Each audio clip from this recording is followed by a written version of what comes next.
All right, but first we got to finish Gideon, and I have to finish Judges chapter 9. I started into Gideon, excuse me, and we talked about most of the story of Gideon itself, and then I tucked in Judges 17 through 21 in there. Now let me finish with Judges chapter 9 and Gideon's son, excuse me, Abimelech. And so let's pray and get started. Hope you had a good spring break. Nice relaxing time. Haven't seen Rick around here in a week and a half, right? Yeah, I was moving from an apartment. So getting ready to settle in up there, huh? Yeah. I got probably 80% of our stuff is there right now. Well, congratulations. You get to live on 20% for a few weeks or so here. So after today and the test on Thursday, we have 6 class periods left. So it's winding down very quickly. All right, let's pray. Thank you, Lord, for this day. Thank you for the opportunity that we have to study your word again, the book of Judges, and all the examples that you have there for us. Help us to learn and to apply the lessons that these men and women learned. And I pray, God, that we be people of faith and believe you. And even when the times are bad and society is wicked and rotten, help us, Lord, as Christians and as hopefully dedicated Christians to live our lives in faith.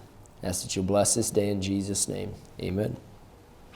All right, so if you go to Judges chapter 9, we're going to start here with Abimelech, the son of Gideon. The Bible tells us in the end of chapter 8 that Gideon had many, many children. Verse 30 of chapter 8, Gideon had 70 sons of his body begotten, for he had many wives. And his concubine, verse 31, that was in Shechem, she also bare him a son, whose name he called Abimelech. So many sons, obviously that means he had many wives. The Bible tells us of 2 at least that he had, his wife, which he had sons. And then verse 31 says he had a concubine in Shechem. So we can assume, very safely assume, from his 70 sons that he had many, many wives. Now, we don't know for sure Gideon's intent. When God first came to Gideon and asked him to defeat the Midianites, Gideon seems to be very afraid. He's afraid. He needed lots of signs. He needed the signs of the fleece and other things. But by this time, I want to make the point that by this time, I believe that Gideon felt that he was, and probably rightly should be, a king and should become a king. Think about Saul. He started out humble, little in his own sight. Remember Samuel said that to Saul, when thou wast little in thine own sight.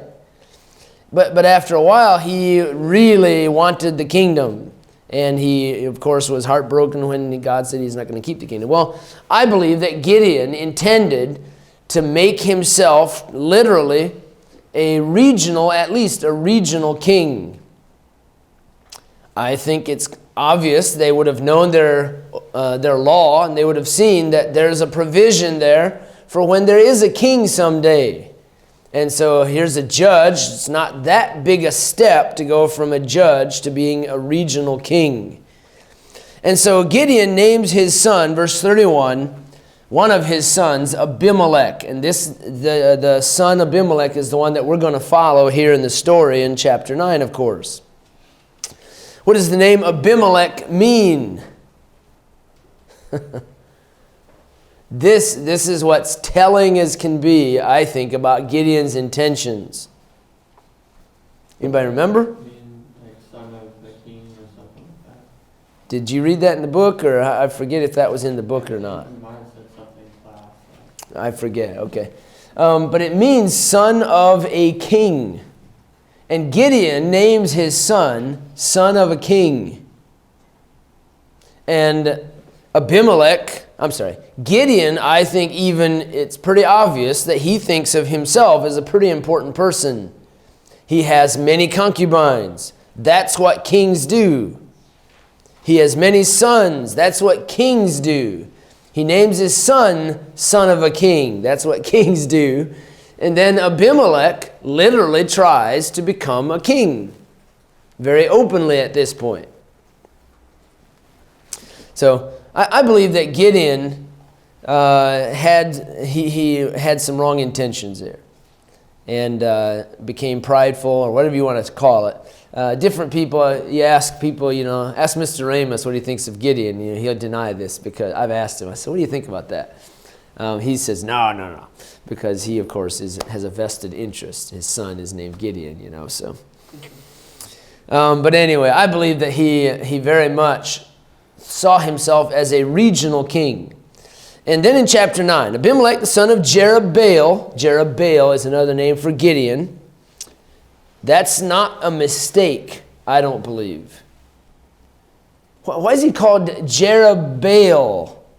Baal. That's the name that he had before he became Gideon. He was, obviously the name Baal there is the name of their god. And that's the god, the idol that he broke down. There's a reason that his name is listed as Jerubbaal here, I believe, not Gideon. Yes? Did he maybe turn to some of that later in his life? Okay, there's not evidence of that, but I believe that. Because that's given as his name again. Why?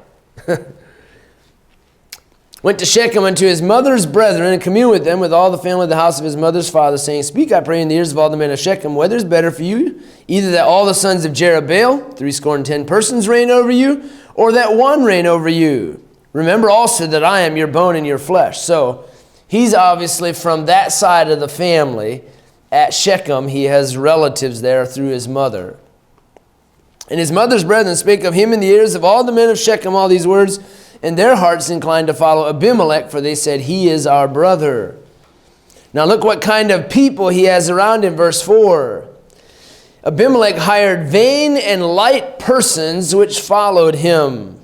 This is the kind of person that Abimelech is. He's obviously not been trained very well. And of course, how do you train a son when you have many wives and many half families, half brothers and sisters? And so they choose Abimelech to be their king. Verse 22, when Abimelech had reigned 3 years over Israel.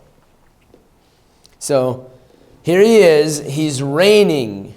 That speaks of a king. He's the first, he's really the first king of a region. Anyway, he's really the first king of a region. But he's very much a vain king, and he's very much just a quick prop setup job.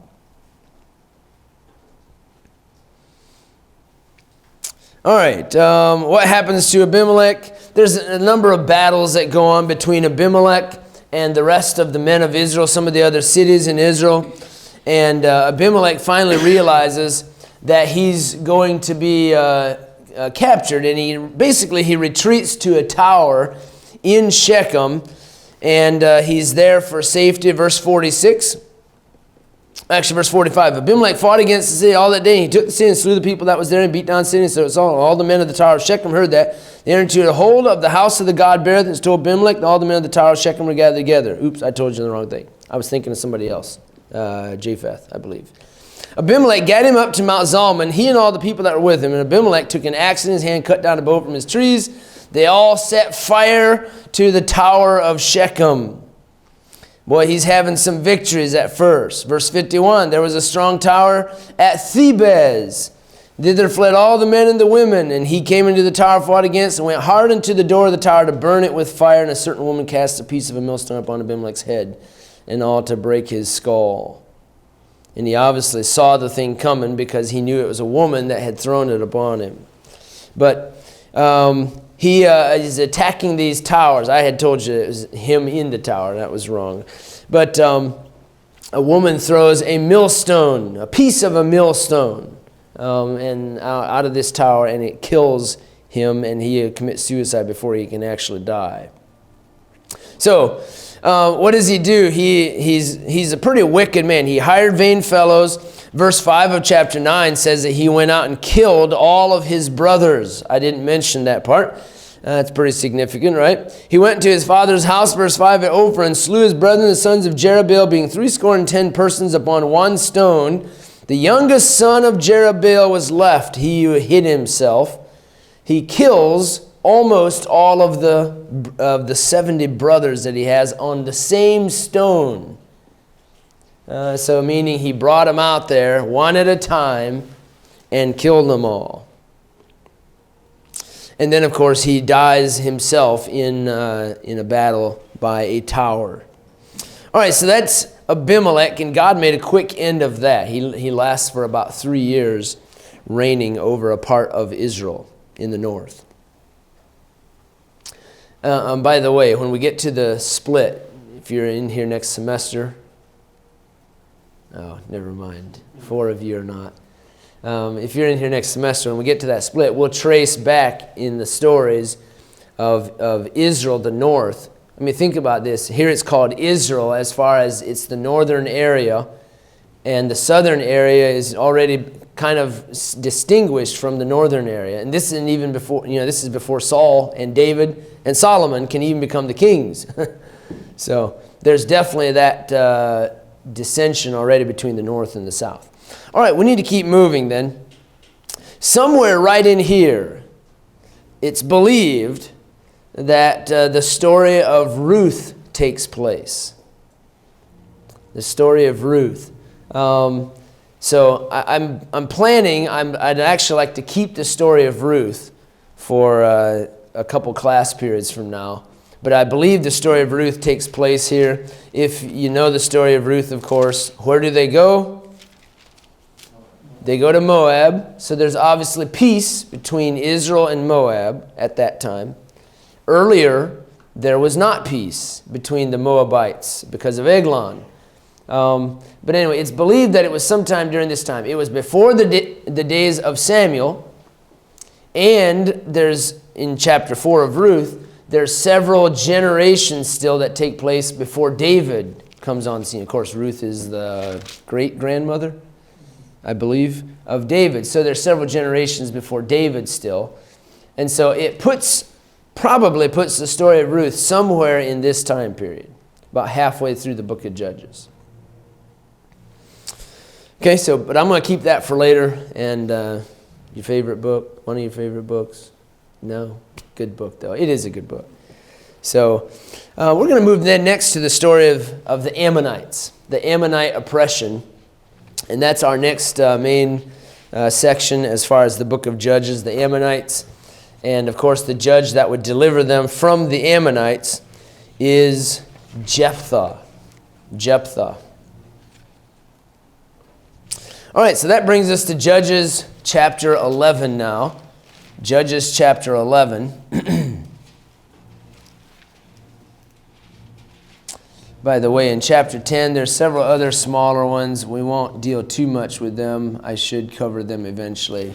I at least mentioned them to you. I forgot to do that. But I'm hitting the main ones. Let's go to chapter 11, verse 1. Now Jephthah the Gileadite was a mighty man of valor. He was the son of an harlot, and Gilead begat Jephthah. Gilead. Where's Gilead? Over here, Jabesh Gilead, over on the east side of the Jordan River. And that's where he was from. Of course, he's the son of a harlot. And so that means that he's not a full-blood brother to the rest of his family members. Gilead's wife bare him sons, and his wife's sons grew up, and they thrust out Jephthah and said to him, Thou shalt not inherit in our father's house, for thou art the son of a strange woman. Never understood that. This is their dad that had a child by a harlot. So it's, if you're going to thrust out the son of the harlot, why don't you thrust your dad out too? He's the one responsible for it. I never have understood these kinds of arguments. Verse 3, Then Jephthah fled from his brethren, dwelt in the land of Tob, and there were gathered vain men to Jephthah and went out with him. So he leaves Gilead and he flees to the land of Tob. Not for sure where that is. But he gathers vain men to him. He's a rough character. He's a soldier. And he obviously has a lot of ability in leading in war. Came to pass in the process of time, the children of Ammon made war against Israel. And it was so that when the children of Ammon made war against Israel, the elders of Gilead went to fetch Jephthah out of the land of Tob because of his reputation. Jephthah said, verse 7, I thought you hated me. Yeah, you hated me when you didn't need me. Now that you need me, you come begging for me. Why are you coming to me now when you're in distress? Verse 8, and the elders of Gilead said to Jephthah, therefore we turn again to thee now, that thou mayest go with us and fight against the children of Ammon and be our head over all the inhabitants of Gilead. And so they make a covenant, agreement together. Verse number 12. Jephthah sent messengers unto the king of the children of Ammon, saying, what hast thou to do with me, that thou art come against me to fight in my land? Spoken like a true king, right? I like this. He doesn't say, you're attacking our people. No, you're attacking my land and my home. What hast thou to do with me? You picked a fight with me.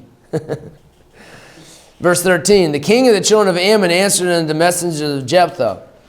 And now, this is a really, really interesting, very important little nuggets of information here concerning the timing and concerning some of these arguments that he makes with the Ammonites.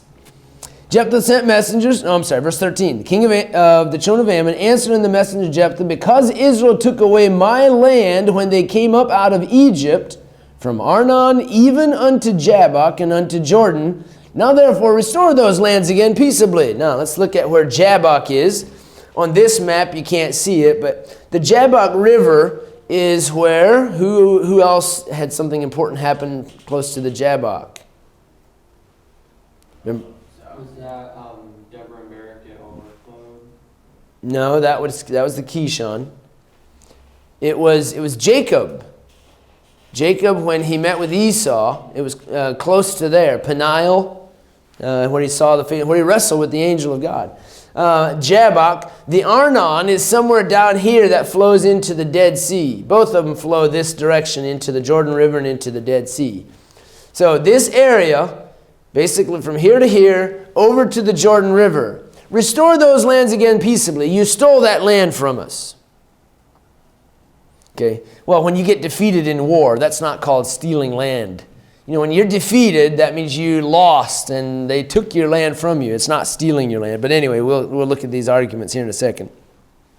Because you stole my lands from me. So Jephthah sends messengers again unto the king of the children of Ammon, saying to him, thus saith Jephthah, Israel took not away the land of Moab, nor the land of the children of Ammon. But when Israel came up from Egypt, walked through the wilderness of the Red Sea, came to Kadesh, we tried to go through your land peaceably, but you wouldn't. But he would not consent. Israel abode in Kadesh. Then they went along through the wilderness, encompassed the land of Edom, the land of Moab, came by the east side of the land of Moab, and pitched on the other side of Arnon, but came not within the border of Arnon. And so he's describing what they had actually done.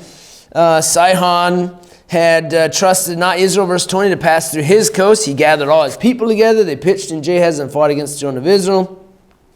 Verse 22, they possessed all the coasts of the Amorites from Arnon to Jabbok, from the wilderness to the Jordan. So that little block that the Ammonites are saying was stolen from them, that block, he's saying, that's actually ours. Okay, now verse 23. So now the Lord God of Israel hath dispossessed the Amorites from before his people Israel, and shouldest thou possess it? Wilt not thou possess that which Chemosh thy God giveth thee to possess? Our God gave it to us to possess. If your God gives you something, then you possess that land. So whomsoever the Lord our God shall drive out from before us, them will we possess. Let's see here. Verse 28. Howbeit the king of the children of Ammon hearkened not unto the words of Jephthah, which he sent him. So concerning this Ammonite oppression, let's talk about a couple things. First of all, I think this is an interesting negotiation going on here. Let's talk about the negotiated settlement. The negotiated settlement. There's 4 arguments that are a part of this negotiation. Most of them made, several of them made by Jephthah, several of them made by the Amorites, the Ammonites. I gave one of them away almost. By the Ammonites, and they switched the argument actually. So there's 4 arguments. The first one is this. We find it in Joshua. Well, there's several places, actually. Let me just give you the argument, then I'll give you some verses to back it up. There's the first argument made by the Ammonites that their land had been stolen from them. And then Jephthah responds to that one, the same argument. You can keep it the same. That we took it from the Amorites, not the Ammonites.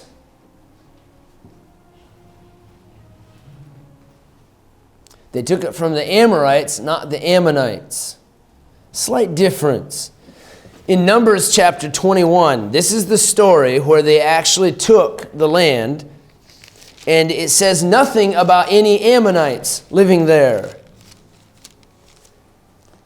Numbers chapter 21, verse 21 through 30, and I won't read the whole thing, but it's the story that Jephthah repeats about Sihon, from Arnon to Jabbok. Verse 26, for example, verse 25, Israel took all these cities. Israel dwelt in all the cities of the Amorites. Verse 26, Heshbon was the city of Sihon, the king of the Amorites. Anyway, verse 29, his daughters into captivity unto Sihon, king of the Amorites. So, several references to the Amorites. The Ammonites said, hey, you stole our land from us. It's the same piece of land, but he didn't take it from the Ammonites. He took it from the Amorites. Okay, so there's the first argument. The second argument is the religious argument that God had given them the land. Now, this is a very, very important way to understand Bible customs, manners and customs. People believed in those days that the land you got, the land you conquered in war, the land you lived in, whatever, that was given to you by your God. So whoever God was the most powerful at that time, gave you the land. So you'd build your temples in the high places, overlooking your land. You'd have standing stones set up at the gates of the city, and people came into your city. They would pay tribute and honor your gods of your city by pouring oil on those standing stones, a picture of a statue. They weren't statues, but that was the idea, that these are standing stones set up to honor our God. And you can find these in most archaeological ruins of cities over there. So they'd set up their worship of their God in the high places, overlooking their land. And if they lost a battle, that meant that their God had been defeated by the other God. That's why it's so important that when the Philistines come and attack the children of Israel, and they take the Ark of the Covenant, they had conquered the God of the children of Israel in their minds.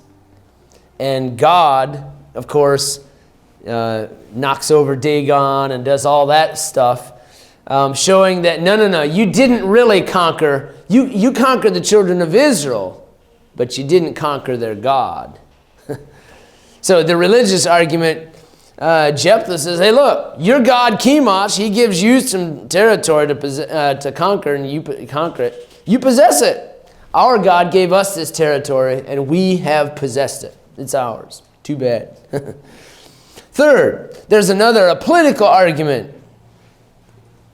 A political argument that Balak didn't try to fight Israel based on land rights, but on personal hatred. Okay, what had come up was this argument that even Balak had one of your people, he was on the children of Israel's side, one of your people hated Israel and tried to curse you guys. And Jephthah says, no. He didn't try to curse us based on land rights. He tried to curse us based on personal hatred for the children of Israel. Let me see if I have the verses. Chemosh. Oh, verse 25. There it is. And now art thou anything better than Balak, the son of Zippor, king of Moab? Did he ever strive against Israel? I'm sorry. I was saying Balak cursed the children of Israel. It wasn't Balak. It was Balaam that did that. The issue of Balak, the son of Zippor, king of Moab, is that he had tried to fight against Israel. Instead of letting them pass through peacefully, he came out to attack them. And anyway, so the point is still the same, that this Balak, the king, didn't try to fight Israel based on land rights, but on personal hatred for the children of Israel. So this is a political argument. And then the last argument is found in chapter 11, verse 26. This is a time argument. A time argument. The argument from the basis that we've lived here a long time. By the way, that's not a ridiculous argument. When somebody's lived in a place for a very long time, they own that property. I believe that. It depends. You can argue, on how long. I understand that, and I'm not saying a blanket statement there either, I guess. But when people out west, they've lived in that area for hundreds of years. Okay, they own that. I don't care what happened as far as written property deeds and all that kind of stuff. I know there's a lot of argument about that in places, but anyway, verse 26. While Israel dwelt in Heshbon and her towns, and in Aroer and her towns, and in all the cities that be along by the coast of Arnon 300 years, why therefore did ye not recover them within that time? This is Jephthah saying that we've lived here for 300 years. We conquered the cities, Heshbon and so on, from Sihon, king of the Amorites, and nobody said a word. We conquered them, we defeated them, and you never came out, you never spoke up. You wait for 300 years when you have enough people and enough power to come out and attack us now. And so now you want to all of a sudden say that this property is actually yours. And Jephthah says you should have spoken up a long time ago. All right, so this is, by the way, a very key little nugget. They've been in the land for 300 years, or approximately 300 years. That puts them 1400 when they came into the land. So we're looking right at about 1100. It's towards the latter part of the book of Judges. Towards the latter part.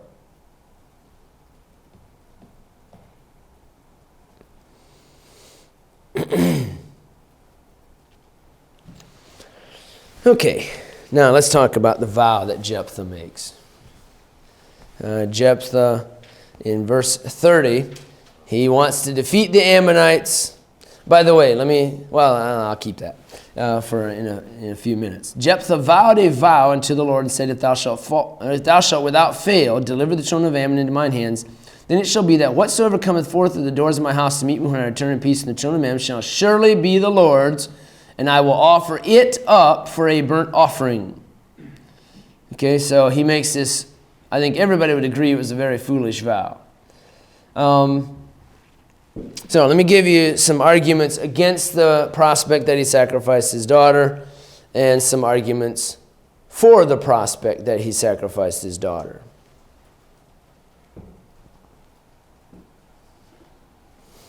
All right. How many of you think he sacrificed his daughter? 2 of you. 3 of you. How many think he definitely did not? 1, 2. So, interesting. All right, based on what arguments? Since we're going to go with the arguments against the prospect, can you give me a reason or two why he would certainly not? Davey? Kind of like murder almost. It is. It is murder. So. Okay, so, but what's the point? Like, why would I don't know why you... Is murder that bad? I mean, I'm kidding. Right, it's about a God, so basically I don't think the Lord would require him To follow through on that vow. to... Right. Okay? Yes? It's been a while since I did research on it. Yeah, There's, sure. if you go into the Hebrew words of it, Mm-hmm. the conjunction that's used is translated and in our Bible, but in Hebrew could mean either and or depending on the context. I don't know enough Hebrew, but from what I could understand, I came up with that those either she would be offered as a sacrifice or perpetual or something else. Yeah. Like that. There definitely were at this time in Judges chapter 21. There definitely were temple virgins around. So, okay. So those are a couple of things. Anybody else? Yes. Also, when it's talking about later about how the daughters of Israel would mourn her later on, it doesn't say they mourned her life or they mourned her death. I thought the wording there was interesting, that it was more they mourned her virginity, that she never got married. They never. The connotation doesn't seem to be that they mourned that she died. Okay. All right. So those are some ideas. Let me give you what I have. One argument is that Jephthah was too well acquainted with the law, that he would not. He would have known that God would condemn human sacrifice. He was too well acquainted with the law. I mean, if you look in chapter 11, he knows a whole lot of Israel's history, doesn't he? He's talking about how many years they'd been there, the Ammonite, I mean, he had these arguments pretty well thought out. He knew Israel's history, even though he himself was the son of a harlot. So he knew Israel's history. He was pretty well taught in the law, which is the true. I believe that's the case. Now, do I think that that means he could not have done it? This argument to me doesn't. He wouldn't have. Well, people do pretty bad things. So, if you're thinking that he did. Another thing they say is that he would have known a human being would come out. Not an it. Well, that's not necessarily true. You can. Right now, I'm kind of, some of these arguments to me are pretty weak. And if they're weak arguments, I'll point them out to you.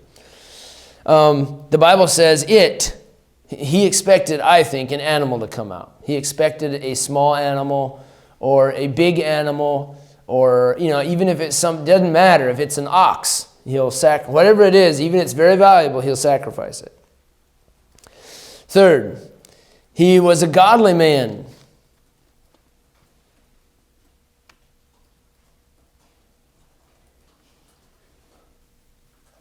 Okay. Now, this argument is actually pretty strong. But let me say this. He was a godly man in the sense that Samson also was a godly man. Why do I say that? They're both listed in Hebrews chapter 11. Okay.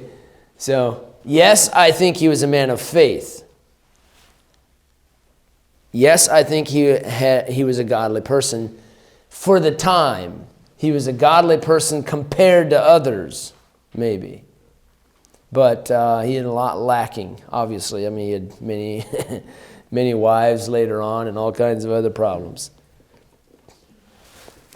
Another argument. The passage emphasizes, another argument against him sacrificing his daughter. The passage emphasizes her virginity. There's no question it does that. So was that the real issue? Was that how he, quote unquote, sacrificed his daughter? He gave up his daughter to be a virgin.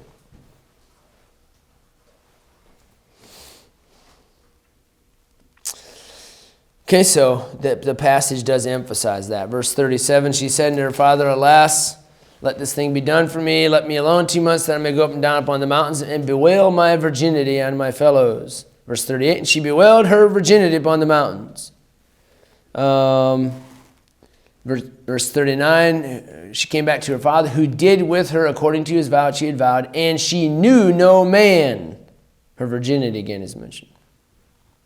So the passage emphasizes her virginity. Next, another argument against. The Spirit came upon him. How could he do something like this if the Spirit came upon him? How could he have killed his daughter? And from verse 29, then the Spirit of the Lord came upon Jephthah.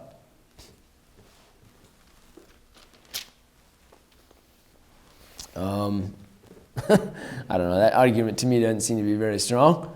Can you think of some other person who the Spirit of the Lord came upon? Samson. And what a godly man he was. Let's see here. There were also, another argument against is that there were women in the service of the tabernacle. There were women in the service of the tabernacle. Let me give you some passages that mention this. 1 Samuel 2:22. 1 Samuel 2:22. Exodus 38:8. Luke 2:36 and 37. That was in the temple. That was Anna. And then Judges chapter 21. So there were women in the service of the tabernacle and the temple. Another argument against the word, the conjunction and in the Hebrew could be translated or. Verse 31. When he originally makes his vow, it shall be that whatsoever cometh forth of the doors of my house to meet me when I return in peace from the children of Ammon shall surely be the Lord's, and I will offer it up. They say that word and could be translated or I will offer it up. So, it shall surely be the Lord's if it's a human given over to God, or I will offer it up for a burnt offering if it's an animal. So that's the argument there, that the and could be an or. And then verse 40, when once a year the daughters of Israel went yearly to lament the daughter of Jephthah. That word lament, I would say on first glance, means to mourn for her loss, her death. But they say that word could be translated to speak with, to talk to. They yearly went to talk to the daughter of Jephthah the Gileadite 4 days in a year.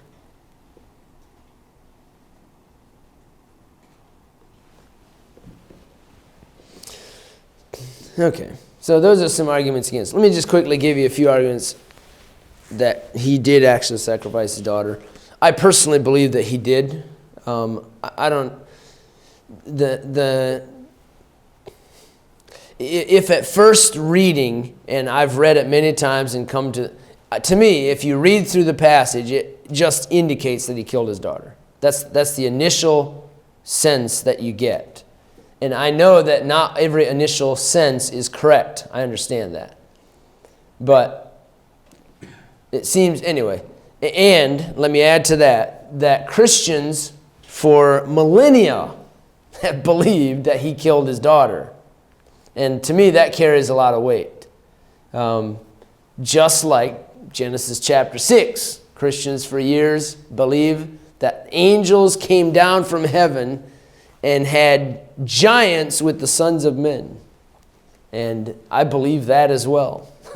Call me crazy if you want. But that's what you read in the passage. That's what it says. And Christians have believed that as godly, very many godly people believe that. It wasn't even an argument until that long ago. Now, I understand that there are things like that could easily be misunderstood for many years. But those things at least should carry some weight, I believe. All right, let's point out some arguments for the prospect that he sacrificed his daughter. The word for sacrifice, or a burnt offering, that's actually the word. Let's go back to verse 31. When I return in peace from the children of Ammon shall surely be the Lord's, and I will offer it up for a burnt offering. That word burnt offering there is the word olah, which is not the Spanish word. O-L-A-H. It's used for a burnt offering, and it always means a burnt sacrifice. It's basically the same word as what Abraham was going to do to Isaac. He was going to offer him up for an olah. When Hannah, she's a good example of the other kind, when she gave her son Samuel to the temple, that would be kind of comparable if Jephthah gave his daughter to the temple, the tabernacle. when Hannah gave her son to the tabernacle unto the Lord, that word is nothing the same. It's not at all the same type of word. She didn't give him up in any way as a burnt offering. She gave him up as a gift to the Lord. Also, to combat the argument that Jephthah was too spiritual and too well acquainted with the law, that he should have known this, he was also the son of a heathen prostitute. And many of the other, quote-unquote, godly judges made very foolish decisions. So those arguments don't carry weight. To me, the arguments would be over the wording of the passage. You have to stick to the wording of the passage, and there's good points to be made on both sides. As far as the virginity argument, they bewailed her virginity. The argument on this side of the argument on this side of the argument is that, of course, she was dead, and so she was not able to continue his family line. And it's also believed that she was like the son of his actual wife, his original wife, the daughter, sorry. She was the daughter of his original wife, and so that meant that his actual name would not continue in the original family. So, based on the wording itself, there's good arguments to be made on both sides, honestly. The and possibly being or. So there's no question when you look at them bewailing her virginity, that says that there might have been something to that argument. And that to me, the wording, there's good arguments to be made on both sides. The original sense of when you read the passage is what sways me to say, hey, there's good arguments, but I fall on this side, that he did with her according to his vow, which he had vowed. Now you would say, yeah, right. He said he would. He would either offer up or a burnt offering. So it could go either way. Yes? The book also said something about there not being any reason to believe that ladies dedicated the temple had to remain virgins. Or that. Oh, yeah, good point. Or that worked in the temple. I mean, Anna, sure. We know wasn't a virgin. Sure. Okay. All right. I didn't finish all of Jephthah, so let's quickly touch on the last main point, and then we'll be done. Now Jephthah has to deal with the Ephraimites. He defeats the Ammonites. He does to his daughter what he had vowed, whatever that is. And now he has to deal with the Ephraimites. So let's talk about the pride of the Ephraimites. He had not called them to the battle, and they were mad. I mean, don't you get mad when you're not called to a fight? You know, there's a big fight going on in the guy's dorm, and you weren't called to be a part of it. So they're all offended. In Judges chapter 8, they were also offended by Gideon not calling them to the battle. I mean, these guys are maniacs. They just want to fight. They just have a chip on their shoulders, probably more like it. And so they threaten to burn down his house. That's what verse 1 says. We will burn thine house upon thee with fire. And Jephthah said to them, I and my people were in great strife with the children of Ammon. When I called you, you delivered me not out of their hands. When I saw that you delivered me not, I put my life in my hands. I just took care of myself. Well, now they have a chip and they want to fight. And obviously, I think they're in the wrong. And so they come to fight Jephthah. And Jephthah really pushes back, defeats them. And now they're trying to, they had followed chasing Jephthah off to the east. They had crossed the Jordan River. And now they're trying to get back to their homeland as he's chasing them back. And they can't cross the Jordan River except through the fords that are controlled by Jephthah's army. And so now as they're trying to go from the east back over to Ephraim, they had crossed over, now they're trying to go back, and they can't go back home without going to these fords. And of course, he knew that they had this speech impediment as a whole. They couldn't say Shibboleth, they said Sibboleth. And pretty funny little incident here. It's not funny because thousands of them died. But in the whole battle, I think all of the Ephraimites that came out to battle died. And at the fords, they caught him by just this simple little trick. Say now Shibboleth. And he said, Sibboleth, for he cannot frame to pronounce it right. This is called, according to your book, an isogloss, when there's a linguistic phenomena characteristic of a certain area. A linguistic phenomena characteristic of a certain area. That's called an isogloss, I-S-O gloss.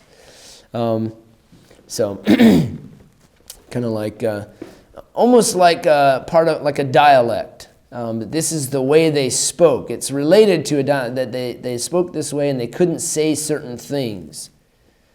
And so if you go down south, right? And there's a certain way, certain words. Go to Boston and tell them to say park. They can't. They say park. Park the car. They can't say, they could probably if they, but this is, I think they just brought him in one or two at a time. Say Shibboleth. Sibboleth. Psh, head off, Bring in the next two guys. So one at a time or whatever, they kill all these people. And verse 6 says, they slew at the fords, slew him at the passage of Jordan. There fell at that time the Ephraimites 42,000. That's not 42,000 right at the fords. That's 42,000 total Ephraimites who died in the battle and at the fords. All right, so that's Jephthah. He had many sons, many daughters, many wives, and he was a child sacrificer. No. All right, so we'll stop there today with Jephthah.